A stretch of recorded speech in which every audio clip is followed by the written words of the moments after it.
Judgment was entered, and Harry was sentenced to concurrent terms of life imprisonment on each charge.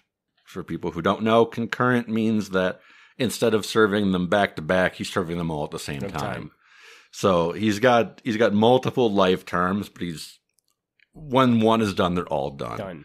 Which, when it's life, it doesn't mean a whole lot, but the big difference here is how that works with like the parole board. Like if you're serving concurrent terms and you get parole, he would be released. If you had consecutive terms, if you got like one charge like reduced, the next one would kick in.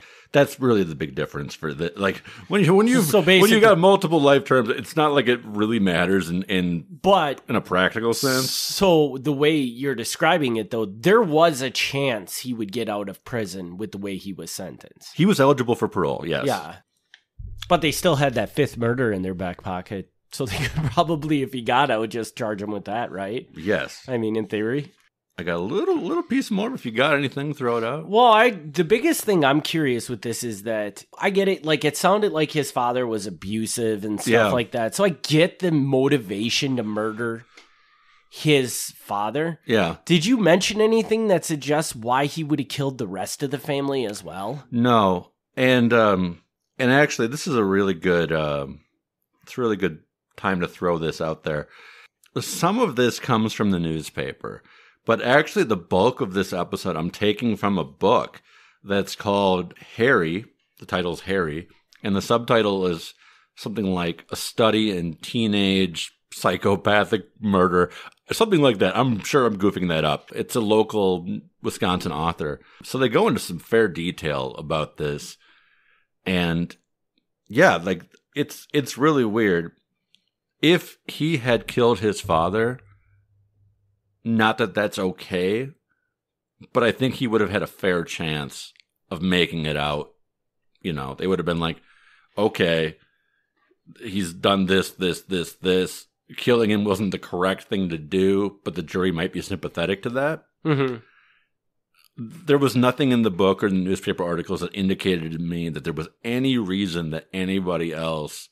Should have been killed. Should have been. I mean, this not. Why would they? Like, there's like 2 11-year-old girls.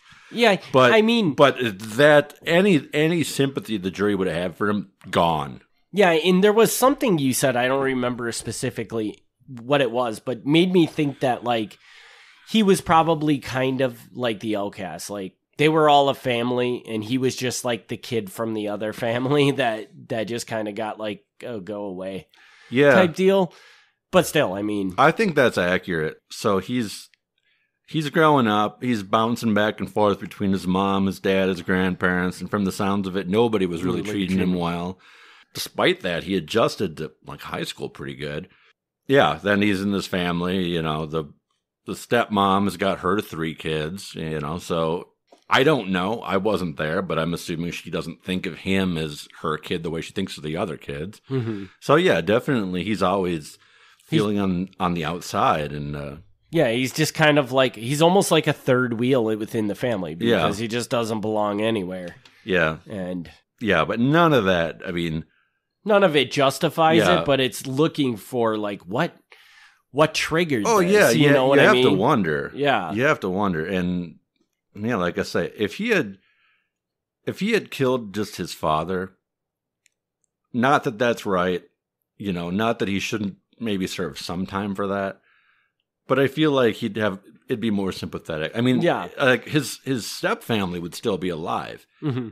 His stepmom would probably testify and be like, "Yeah, this guy was an asshole." I was about to divorce him because he was such a horrible person. So you know, again, murder's not the answer. You would at least understand, like, okay, I see what pushed you here, and people would be like, if you were in the same position, you would feel the same way. Mm-hmm. There's really no way to be like, if you're in the same position as me, you're going to kill your entire family. That's pretty hard to explain. Can you see why I put the listener discretion on this one? Yeah. Like, this is pretty intense stuff. We can kind of joke about it a little because we want to be lighthearted. This is not good. Yeah, this is brutal killing. I mean, there's no short end of it. Like yeah. I got 2 little tiny pieces left. Okay. As of 2023, which is right now, Harry is still in prison. Really? Yes. He now refers to himself as Hawk. He has grown a ponytail, and he claims that he has embraced his Native American ancestry, although nobody knows that he is Native American. He might be, but nobody knows that he is. Like, they're like, he's not, what? Maybe he found a smidgen of it in there somewhere. I don't know. He's actually had no behavior or adjustment problems in prison. He's held many jobs, and he was even considered a candidate for minimum security. Ooh. Which, when you've killed 5 people and you got minimum security, that's pretty good. There were a couple conduct reports saying that he'd been involved in fights, but it's not really unusual in prison. Yeah. Like, whether you want to or not, you're probably going to get in a fight. He had no violations of drug, alcohol, or sexual behaviors. All in all, absolute model prisoner. 60 years in prison, one of the longest prison terms in American history, and in perfect behavior. Wow. Yeah. And does he do we know, does he come up for parole or he does? Do we know when that is? He's actually appeared before the parole board many times. Okay. But it doesn't go anywhere. And you would figure if he's done it many times at this point, they're just simply not going to let him out, right? I mean, yeah, I don't think so. He's, for people who need math assistance, the murder was in 1963. It's now 2023. That means it's been 60 years since the murder, 60 years that he's been either in jail or prison. Yeah, if they're going to let him out, they would have let him out. Because, like, dude is absolutely not a threat to the community. Then you got a couple things where, one, you don't want to be the governor who signs off and letting the guy who killed 5 people.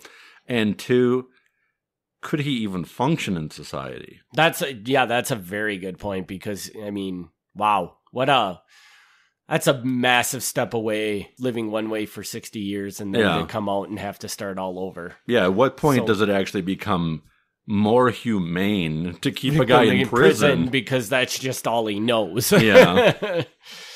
The murder house remained standing on Hazelwood Lane. For a while, real estate agent Jan Melberg lived there and had no complaints.